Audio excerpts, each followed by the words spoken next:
Hello everyone, this is Rishabh Singh and I welcome you all on study IQ pieces platform. आपने कई time से सुना होगा कि 1.5 डिग्री सेल्सियस ये टारगेट रखा गया है कि ये जब सेंचुरी एंड होगी तो इस टेम्परेचर को ब्रीच नहीं करना है। पर रिसेंटली रिपोर्ट आई है वर्ल्ड मीटरोलॉजिकल ऑर्गेनाइजेशन के द्वारा और उन्होंने ये कोट किया है कि कुछ सालों में ये जो 1.5 डिग्री सेल्सियस का टारगेट है ये ब्रीच हो जाएगा, यानी कि इससे ऊपर टेम्परेचर निकल जाएगा। तो आज हम ये डिस्कस करेंगे कि ये जो 1.5 डिग्री सेल्सियस का जो टारगेट है ये इतना ज्यादा क्रिटिकल क्यों है, और अगर ये अचीव नहीं होगा, अगर इसका ब्रीच होगा तो इसके क्या नेगेटिव कॉन्सिक्वेंसेस होंगे दुनिया पे और भारत पे भी। ये सारी चीजें क्रिस्टल क्लियर कर दी जाएगी आज इस एक वीडियो में। और ये आपके प्रीलिम्स के लिए भी इंपॉर्टेंट है, मेंस के लिए भी इंपॉर्टेंट है, क्योंकि जो एनवायरमेंट का सेक्शन है, अभी बहुत से लोग ने कल यूपीएससी का प्रीलिम्स दिया होगा और आपने देखा होगा कि एनवायरमेंट पे क्वेश्चंस आए हैं, ठीक है, ज्योग्राफी पे क्वेश्चंस आए हैं, तो ये सारी चीजें इंपॉर्टेंट हैं। और कल के प्रीलिम्स से आपको ये चीज समझ में आ गई होगी कि यूपीएससी क्या देख रहा है। यूपीएससी एक होलिस्टिक, जिसके पास ना होलिस्टिक नॉलेज है, चाहे वो स्टेट पीसीएस की भी बात कर लो। आपने जैसे यूपी पीसीएस दिया होगा तो उसमें भी कुछ ऐसे बहुत ज्यादा रेक्टिफिकेशन वाले क्वेश्चंस नहीं पूछे गए थे। तो अब जो है ट्रांजिशन हो रहा है कि जिसके पास होलिस्टिक नॉलेज है उसके चांसेस ज्यादा रहेंगे to clear the cut offs. तो मेरा भी यही इंटेंशन रहता है कि जो भी वीडियोस कवर कर रहे हैं उसकी आपकी इन डेप्थ आपको नॉलेज प्रोवाइड कर दी जाए।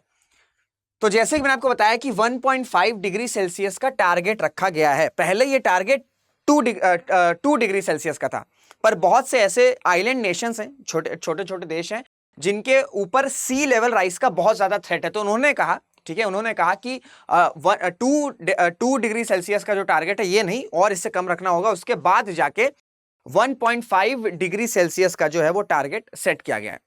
अब आपके दिमाग में क्वेश्चन आता होगा कि ये 1.5 डिग्री सेल्सियस मतलब कहां से कंपेयर किया जा रहा है, कौन सा बेस ईयर है। ठीक है, तो ये जो बेस ईयर है ना वो है आपका प्री इंडस्ट्रियल रेवोल्यूशन से पहले। ठीक है, जो इंडस्ट्रियल रेवोल्यूशन है, प्री इंडस्ट्रियल रेवोल्यूशन की क्योंकि ये जो अजम्पशन किया गया है, ठीक है, ये जो अजम्पशन किया गया है कि जो टेम्परेचर है, ठीक है, जो टेम्परेचर है वो बढ़ रहा है, ये तब से अज्यूम किया गया है कि जब से इंडस्ट्रियल रेवोल्यूशन की शुरुआत हुई है। ठीक है भैया, थोड़ा सा बैकग्राउंड समझ लो, इंपॉर्टेंट रहता है, कोई भी चीज का बैकग्राउंड समझना जरूरी रहता है, तब आपको एक होलिस्टिक नॉलेज हो जाती है।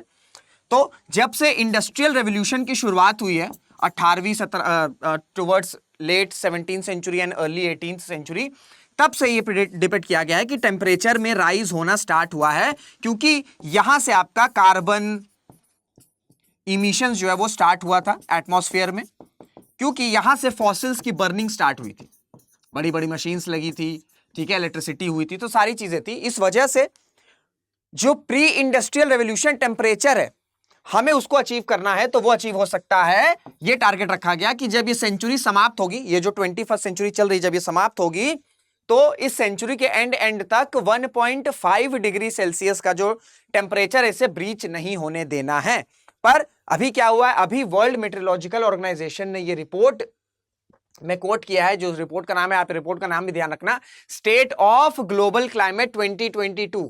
ये आपसे प्रीलिम्स में एज इट इज पूछी जा सकती है, क्योंकि करंट अफेयर्स का इंपॉर्टेंस बढ़ रहा है। चाहे आपने यूपी पीसीएस दिया उसमें भी करंट अफेयर्स का इंपॉर्टेंस था, और अगर आपने यूपीएससी दिया है तो उसमें भी करंट अफेयर्स का इंपॉर्टेंस था। तो current affairs is a must, और linking current affair with static is also a must. तो ये रिपोर्ट है स्टेट ऑफ ग्लोबल क्लाइमेट 2022। इसमें ये कोट किया गया है कि 2023, ये जो साल चल रहा है, 2023 से 2027, यानी कि जो 4 से 5 साल का पीरियड है, ठीक है, 2023 से लेके 2027 तक में ये जो टारगेट रखा गया है 1.5 डिग्री सेल्सियस का, भैया ये जो है ये आपका ब्रीच हो जाएगा। ये 1.1 to 1.8 डिग्री सेल्सियस जो है वो इसे क्रॉस कर जाएगा। तो ऑब्वियस ही बात है, ये जो टारगेट है 1.5 डिग्री सेल्सियस का, इसे ब्रीच कर जाएगा। और बेस ईयर क्या है, बेस ईयर मैंने आपको बताया कि 1850 to 1900। अगर आपसे प्रीलिम्स में या कहीं पे भी क्वेश्चन पूछा जाए कि ये जो क्लाइमेट चेंज की बात हो रही है, या कि जो 1.5 डिग्री सेल्सियस टारगेट को अचीव करने की बात हो रही है, इसका बेस ईयर क्या है, इसका बेस ईयर है प्री इंडस्ट्रियल रेवोल्यूशन, यानी कि इंडस्ट्रियल रेवोल्यूशन से पहले जो चीजें थी, जैसा टेम्परेचर था, अगर वैसा टेम्परेचर मेंटेन करना है तो हर सेंचुरी वाइज कुछ टारगेट होगा कि इस सेंचुरी में हमें ये टेम्परेचर को ब्रीच नहीं करना है। अगर वो टेम्परेचर ब्रीच होता चला जाएगा तो फ्यूचर जनरेशन के लिए काफी ज्यादा दिक्कतें आ सकती हैं। इसी वजह से इसी वजह से इस चीज को काउंटर करने के लिए, ठीक है, कि प्री इंडस्ट्रियल रेवोल्यूशन, जो प्री इंडस्ट्रियल रेवोल्यूशन था उसमें जो टेम्परेचर्स थे अगर वो हमें मेंटेन करने हैं तो एक टारगेट सेट किया गया। और वो टारगेट कब अचीव किया गया, अचीव नहीं, कब सेट किया गया था, that was in the year 2015। ठीक है, कहां पे, ये आपका parties to the Paris agreement, parties to the Paris agreement. इसमें पहले डिसाइड यह किया गया था कि 2 डिग्री सेल्सियस, ठीक है, 2 डिग्री सेल्सियस का टारगेट रखा जाए। पर जैसे कि मैंने आपको बताया कि बहुत से आइलैंड नेशंस, ठीक है, छोटे आइलैंड देश ऐसे हैं जिनके ऊपर सी लेवल राइज का खतरा बहुत ज्यादा है। उन्होंने फिर यह प्लेज किया कि नहीं, 2 डिग्री सेल्सियस नहीं, we should set a target of 1.5 degree Celsius और अबव आपका प्री इंडस्ट्रियल लेवल्स। तो अभी ये रिपोर्ट आई है कि ये जो टारगेट है ये भैया ब्रीच हो जाएगा। अब सबसे इंपॉर्टेंट सवाल ये उठता है कि ये जो 1.5 डिग्री, ठीक है, ये जो 1.5 डिग्री सेल्सियस का टारगेट है, ये जो भैया 1.5 डिग्री सेल्सियस का टारगेट है भैया, ये अचीव क्यों नहीं हो रहा है, ये मिस क्यों हो रहा है? देखो सबसे इंपॉर्टेंट बात ये है कि जैसे मैंने आपको बताया कि ये बेस ईयर जो है वो आपका इंडस्ट्रियल रेवोल्यूशन, और इंडस्ट्रियल रेवोल्यूशन में कंट्रीब्यूशन किसकी थी भैया? इंडस्ट्रियल रेवोल्यूशन में कंट्रीब्यूशन आपकी डेवलप्ड देशों की थी, ठीक है, डेवलप्ड देशों की थी, डेवलप्ड नेशंस की थी। अब इनके साथ समस्या ये है डेवलप्ड नेशंस के साथ कि ये अपनी हिस्टोरिकल कंट्रीब्यूशन को ज्यादा रिकॉग्नाइज नहीं करते हैं। इनका यह मानना है, ये कहते हैं कि जो डेवलपिंग नेशंस है, जो डेवलपिंग कंट्रीज है, जैसे इंडिया हो गई, चाइना हो गई, ठीक है, ये भी उतने ही रिस्पॉन्सिबल है, ठीक है, उनका भी इतना ही ज्यादा कंट्रीब्यूशन है जितना भैया डेवलप नेशंस का है। तो हिस्टोरिकल जो इनके कंट्रीब्यूशन रहे ना, हिस्टोरिकल जो इनके कंट्रीब्यूशंस रहे हैं, हिस्टोरिकल जो डेवलप नेशंस के कंट्रीब्यूशन रहे, एक तो पहली बात ये इसे रिकॉग्नाइज नहीं करते हैं और ज्यादा तवज्जो ये देते हैं कि डेवलप नेशंस जो है, जो डेवलपिंग कंट्रीज है, क्योंकि उनके यहां डेवलपमेंट ज्यादा हो रही है, क्योंकि उनके यहां पॉपुलेशन ज्यादा है, दैट्स व्हाई ये ज्यादा, यानी कि जो डेवलपिंग कंट्रीज हैं इनका कंट्रीब्यूशन ज्यादा है। तो सबसे इंपॉर्टेंट चीज ये है कि जो डेवलप नेशंस हैं ये अपनी हिस्टोरिकल कंट्रीब्यूशन को रिकॉग्नाइज ही नहीं करते हैं। और साथ ही साथ जितने भी डेवलप नेशंस हैं, चाहे ऑस्ट्रेलिया की बात कर लो, चाहे यूएस की बात कर लो, जापान की बात कर लो, रशिया की बात कर लो, कनाडा की बात कर लो, जब ये अपने हिस्टोरिकल कंट्रीब्यूशन को रिकॉग्नाइज ही नहीं करेंगे भाई, जब तक आपके अंदर, सपोज करो कल आपने प्रीलिम्स दिया और गॉड फॉरबिड आपका प्रीलिम्स नहीं हो रहा है, तो जब तक आप ये नहीं समझोगे कि भाई मेरी क्या गलती थी, मेरे क्या वीक पॉइंट्स हैं, किस वजह से मैं प्रीलिम्स को नहीं क्वालिफाई कर पाया, तो नेक्स्ट ईयर भी आप इसी साइकिल में फंसे रहोगे। जब तक आप ये नहीं समझोगे कि मेरे वीक पॉइंट्स क्या है, मेरी गलतियां क्या हैं। इसी तरीके से डेवलप नेशंस जब तक ये हिस्टोरिकल कॉन्ट्रीब्यूशंस की बात को रिकॉग्नाइज ही नहीं करेंगे, ठीक है, और जब उसे रिकॉग्नाइज ही नहीं करेंगे तो इनका जो एफर्ट्स रहते हैं ना, ये बहुत ज्यादा मिनिमल रहते हैं यार, और जितने होने चाहिए यार, जितने होने चाहिए उतने ज्यादा नहीं होते। तो ये तो हो गया फर्स्ट रीजन। सेकंड रीजन क्या है? सेकंड रीजन है भैया कोविड-19, ठीक है, कोविड-19। अब कोविड-19 में क्या हुआ, ठीक है, कोविड-19 पैंडेमिक जब आया, आप सबको पता होगा कि लॉकडाउन लग गया था, ठीक है, कोविड-19 पैंडेमिक, लॉकडाउन लगा। और जब जब पैंडेमिक अराइज हुआ था नया, तो बहुत ज्यादा फ्यूचर को लेके अनसर्टेन थे बहुत से लोग। तो जितनी भी कंट्रीज हैं, स्पेशली आपका डेवलपिंग कंट्रीज और लो एंड मिडिल इनकम कंट्रीज, उनके यहाँ जो पावर्टी एलिवेशन प्रोग्राम या सोशल स्कीम्स, ये सारी जो स्कीम्स चल रही थी, जो फंड्स उस स्कीम्स में लग रहे थे, वो सारे फंड्स डाइवर्ट होके चले गए कोविड-19 को टैकल करने के लिए, कि भैया किस तरीके से कोविड-19 को टैकल किया जाए, किस तरीके से वैक्सीन बनाई जाए, ठीक है, किस तरीके से वैक्सीन बनाई जाए। तो इस वजह से जब ये पैंडेमिक ओवर हुआ तो आप देखोगे कि जितने भी आपके डेवलपिंग कंट्रीज हैं, लो एंड मिडिल इनकम कंट्रीज है, वहां पे एक नया क्राइसिस शुरू हो गया। एक तो इकोनॉमिक क्राइसिस चल ही रहा है, साथ ही साथ सोशल क्राइसिस भी स्टार्ट हो गया है। जो बहुत सी कंट्रीज बहुत सालों में पावर्टी या एजुकेशन, ठीक है, जो बेसिक एमिनिटीज में अचीव करी थी, इस कोविड लॉकडाउन में क्या हुआ, इस कोविड लॉकडाउन या कोविड पैंडेमिक से क्या हुआ कि उनके जो लिमिटेड फंड्स थे वो डाइवर्ट हो गए आपके कोविड-19 को टैकल करने में। तो इस वजह से इनका फोकस अब हट गया यहां से। तो अब जो है, अब जब पैंडेमिक खत्म हुआ है तो ज्यादातर जो स्मॉल डेवलपिंग कंट्रीज हैं उनका फोकस अब वापस से इस क्राइसिस को रिमूव करने पे आ गया है। इस वजह से क्लाइमेट चेंज पे उतना ज्यादा इंपॉर्टेंस नहीं दिया जा रहा है। तो ये दो सबसे इंपॉर्टेंट चीज है, ठीक है, ये दो सबसे इंपॉर्टेंट रीजन है। तीसरा रीजन भी ये सुनो, तीसरा रीजन ये है कि अगर सपोज करो मैं आपसे क्वेश्चन पूछ रहा हूं, ठीक है, मैं आपसे क्वेश्चन पूछ रहा हूं कि अगर कल से, यानी कि आज से समझ लो, आज से ही समझ लो कि सारे पोल्यूशन या कार्बन इमिशन, ये सारी चीजें अगर बंद कर दी जाएंगी तो क्या नेक्स्ट डे से क्लाइमेट चेंज पूरी तरीके से खत्म हो जाएगा? आंसर है नहीं, ठीक है। जो कार्बन है ये आपका एटमॉस्फेयर में बहुत टाइम तक रहता है। तो अगर आप इंस्टेंट भी ना, ठीक है, कल से ही या आज से ही अपने सारे पोल्यूशन जो है वो उसे बंद कर दिया जाएगा, तो भी इसका रिजल्ट आने में कम से कम 3 से 4 डेकेड्स लगेंगे, ठीक है, 3 से 4 डेकेड्स लगेंगे। इस वजह से बहुत सी कंट्रीज का ये सोच है, ठीक है, ये सोचना रहता है कि अभी तो कुछ नहीं होगा ना, अगर हम अभी क्लाइमेट चेंज पे कुछ भी पॉलिसी ला रहे हैं तो इसका रिजल्ट इमीडिएट तो है नहीं, इसका भैया रिजल्ट तो इमीडिएट है नहीं, और कल की बात है तो कल को देखी जाएगी, ठीक है, ये एटीट्यूड होता है ना कि कल की बात है तो कल को देखी जाएगी। तो यही एक और ये रीजन है, क्योंकि इसका जो रिजल्ट है वो इमीडिएट नहीं है, इसका रिजल्ट आपको कई सालों में, कई डेकेड्स में दिखेगा। इस वजह से बहुत सी कंट्रीज क्या करती हैं कि जो अभी उनके सामने प्रेजेंट सिचुएशन है या जो प्रेजेंट चैलेंजेस है उस पर ज्यादा फोकस करती हैं। और ये जो चीज हो रही है ना, ये जो क्लाइमेट चेंज की बात हो रही है, ये इमीडिएट कॉज की बात नहीं हो रही है। ये अगर क्लाइमेट चेंज इसी तरीके से टेम्परेचर बढ़ता रहा, क्लाइमेट चेंज होता रहा, तो जो आने वाली फ्यूचर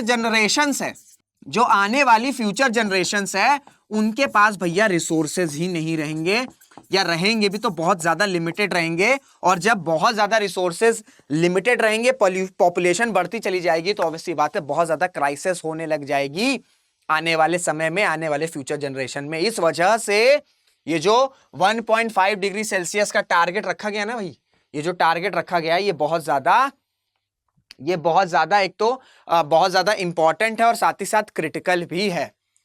अब सबसे इंपॉर्टेंट चीज ये होती है कि इन सभी में आपके ये जो क्लाइमेट चेंज होता है इसमें टेम्परेचर बढ़ता है, ठीक है, टेम्परेचर का जो राइज है वो बहुत ज्यादा होता है। जैसे कि आपने देखा होगा कि बहुत ज्यादा वेदर्स में चेंज हो रहा है, ठीक है।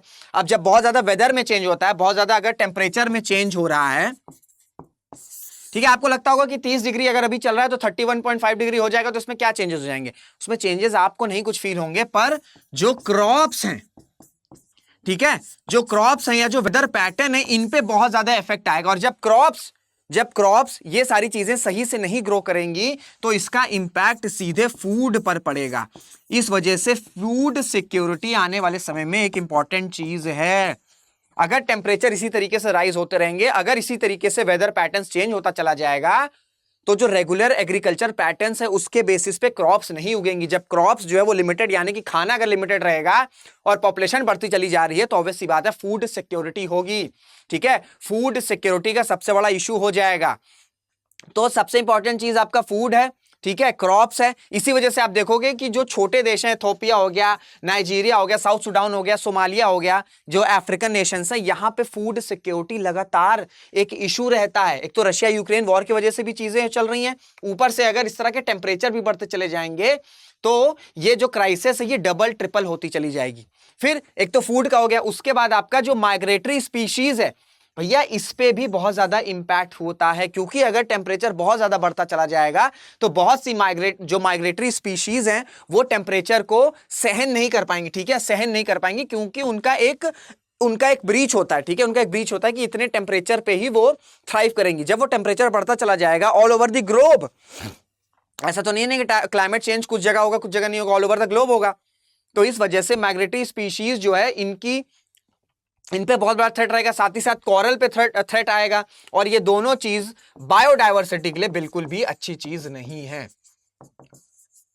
और साथ ही साथ अगर हम वर्ल्ड मीटरोलॉजिकल ऑर्गेनाइजेशन की बात करें तो extreme weather anomalies have caused the deaths of 2 million people, ठीक है, ये चीजें इतनी ज्यादा न्यूज में आती भी तो हम उतना ज्यादा तजब्बो नहीं देते हैं, पर ये बहुत ही कंसर्निंग न्यूज है। And incurred $4.3 trillion in economic damages over the past 50 years. यानी कि ये टेम्परेचर राइज अगर इस तरह होता चला जाएगा, ठीक है, ये आपका टेम्परेचर राइज है, तो इसका इंपैक्ट मल्टी डायमेंशनल होगा। इसका भैया इकोनॉमिक्स पे भी होगा, ठीक है, इसका भैया इकोनॉमी पे भी होगा, इसका भैया एग्रीकल्चर पे भी होगा, ठीक है, इसका भैया एग्रीकल्चर पे भी होगा, इसका भैया फूड पर भी होगा, ठीक है, फूड सिक्योरिटी हो जाएगी। साथ ही साथ ये जो डेथ्स हैं, ठीक है, जो ह्यूमन लाइफ है उस पे भी ये बहुत ज्यादा डेंजरस चीज रहेगी। तो ये मल्टी डायमेंशनल इश्यूज है, ठीक है। अगर इस तरह से टेम्परेचर राइज को कंट्रोल नहीं किया जाएगा तो ऐसा नहीं है कि फ्यूचर जनरेशंस में दिक्कत होगी, प्रेजेंट टाइम पे भी बहुत ज्यादा दिक्कतें आ सकती हैं। तो इस वजह से ये इतना ज्यादा इंपॉर्टेंट है। और इंडिया पे भी इंपैक्ट आपको पता होगा, ठीक है, इसका इंपैक्ट इंडिया पे भी है। हालांकि इंडिया क्लाइमेट चेंज को लेके बहुत ज्यादा सीरियस है। अगर आप देखोगे क्लाइमेट चेंज परफॉर्मेंस इंडेक्स, तो उसमें इंडिया की रैंक कितनी है? इंडिया की रैंक है 8th, ठीक है, इंडिया की रैंक है 8th। साथ ही साथ इंडिया ने नेट जीरो का टारगेट भी सेट किया हुआ है 2070 पर, तब भी क्लाइमेट चेंज का जो इंपैक्ट है वो इंडिया पे पड़ रहा है। जैसे कि आपने देखा होगा लास्ट ईयर फरवरी में क्या हुआ था, बहुत ज्यादा प्री मॉनसून जो टेम्परेचर थे बहुत ज्यादा बढ़ गए थे, ठीक है। इस वजह से क्या हुआ था कि जो क्रॉप्स हैं, ठीक है, जो जैसे वीट हो गया, राइस हो गया, उसकी प्रोडक्शन पे इंपैक्ट हुआ था। इस वजह से फूड सिक्योरिटी एक इंपॉर्टेंट रीजन बना था। इस वजह से इंडिया ने एक्सपोर्ट्स पे भी कुछ टाइम के लिए रोक लगाई थी, वीट की एक्सपोर्ट्स पे। तो इंडिया पे इंपैक्ट रहता ही रहता है। साथ ही साथ आपने देखा होगा कि प्री मॉनसून रेन्स बहुत ज्यादा हो रही है, ठीक है, प्री मॉनसून से पहले बहुत ज्यादा टेम्परेचर हो रहे हैं। फिर जब मॉनसून का टाइम आ रहा है तो बहुत ज्यादा अब्रप्टली बारिश हो रही है, मॉनसून के बाद भी बारिश हो रही है, जिससे अर्बन फ्लडिंग हो रही है। तो इस वजह से इंडिया काम कर रहा है क्लाइमेट चेंज पे, ठीक है, इंडिया बहुत अच्छे से काम कर रहा है, टारगेट भी सेट है, ठीक है। पर इसके बाद भी आप देखोगे कि इंडिया पे जो क्लाइमेट चेंज का इंपैक्ट है वो आ ही रहा है। आपने देखा होगा कि उत्तराखंड में वाइल्ड फायर्स आ गए थे, ठीक है, क्यों हुआ था भैया? आपने देखा होगा कि जंगलों में आग लगी थी उत्तराखंड में, क्यों? क्योंकि जो मॉनसून से पहले फरवरी मार्च अप्रैल, जो लास्ट ईयर जो फरवरी मार्च अप्रैल गया, इसमें जो टेम्परेचर था वो बहुत ज्यादा राइज हो गया था। तो इसी वजह से वाइल्ड फायर्स देखा गया, ठीक है। और इसका इफेक्ट आपका एग्रीकल्चर पे भी पड़ा था, क्योंकि फरवरी मार्च में इतना ज्यादा टेम्परेचर नहीं एक्सेप्ट किया जाता। इस वजह से जो क्रॉपिंग पैटर्न रहती है फरवरी मार्च के टाइम पे, जब इतना ज्यादा टेम्परेचर हो गया तो बहुत सी क्रॉप्स भी डैमेजेस हो गई थी, बहुत सी क्रॉप डैमेजेस हो गई थी, जिस वजह से इंडिया को एक टाइम पे अपने वीट के एक्सपोर्ट्स रोकने पड़े थे। तो इस वजह से चाहे ग्लोब पे कोई भी देश हो, इंडिया हो, सबको मिलके क्लाइमेट चेंज को टैकल करना होगा, क्योंकि climate change is a reality.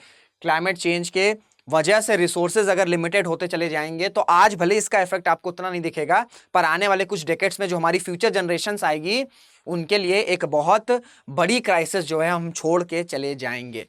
तो ये था पूरा सेशन आपका 1.5 डिग्री सेल्सियस का टारगेट क्रिटिकल क्यों, आपसे एज इट इज क्वेश्चन में पूछा जा सकता है कि ये जो 1.5 डिग्री सेल्सियस टारगेट रखा गया है ये क्यों इतना ज्यादा क्रिटिकल है, ये पॉइंट देखा।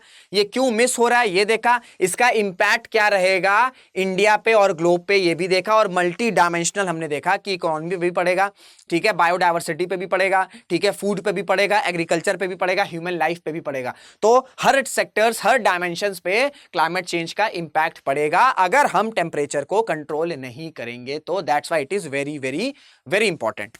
तो ये था आपका पूरा प्रीलिम्स के लिए भी इंपॉर्टेंट एनालिसिस भी मैंने आपको पूरी समझा दी। उम्मीद करता हूं आपको सारी चीजें समझ में आ गई होंगी। अगर कोई डाउट रहेगा अपने डाउट्स हैं वो कमेंट में पिन डाउन कर सकते हो। मुलाकात करेंगे आपसे अगले वीडियो में, तब तक अपना ध्यान रखिएगा, मेहनत करते रहिएगा, खुश रहिएगा। जय हिंद, जय भारत।